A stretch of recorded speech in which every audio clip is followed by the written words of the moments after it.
Kasakit ng ulo 'to magtingin ng mga listahan. Diyos ko Lord, oh my God. Ano ba itong mga listahan? Ang dami-dami. 1, 2, 3, 4, 5, 6, 7, 8, 9, 10, 12. Oh, Kenzie talaga guys. Ang listahan na dapat natin ipadalahan. Kaya ba yan natin ang sahod natin? Parang hindi kaya guys. Sa tingin ko lang. Hirap mag-isip. Hirap mag-isip guys kung anong dapat natin gawin ito sa mga listahan na to. Ay, nako. Mahirap pala maging nanay.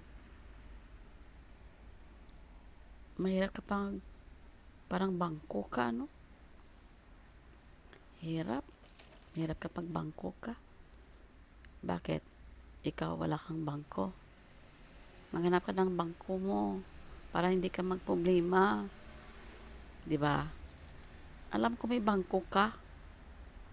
Sa araw-araw mo ginagawa, mayroon kang bangko na tinago diyan. Nanggaling saan?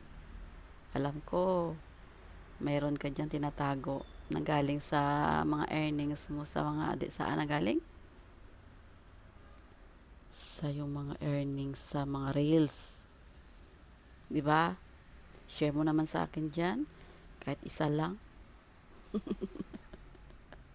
Kahit isa lang diyan, share mo sa akin.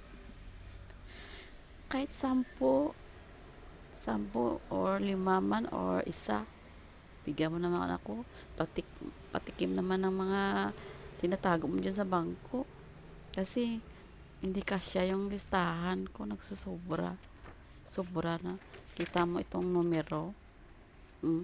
Numero, 29 lang. Walang 30. Mayroong 31. Grabe.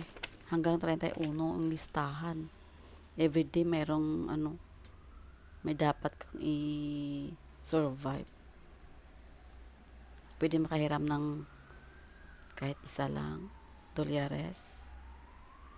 Parang dagdag ko sa aking budget. Pwede makapahiram.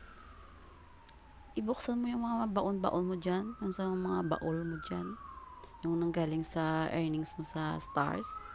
Pahirap naman.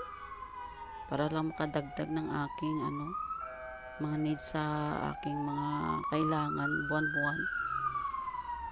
Pahiram. Kahit $1,000 lang, pahiram mo naman ako. Okay. Bayaran kita kapag makuha ko na yung earnings ko sa stars, okay? Continue lang guys para may earning tayo, okay? Huwag tayo magtaka, go lang go. Kasi kulang yung budget natin, di ba? Joke lang guys, okay? Just for fun lang guys, para katuwaan lang natin sa araw-araw na lahat. Thank you for watching guys. Thank you for all people are watching right now. Thank you so much. Thank you for the follow, for the shares, and for the likes.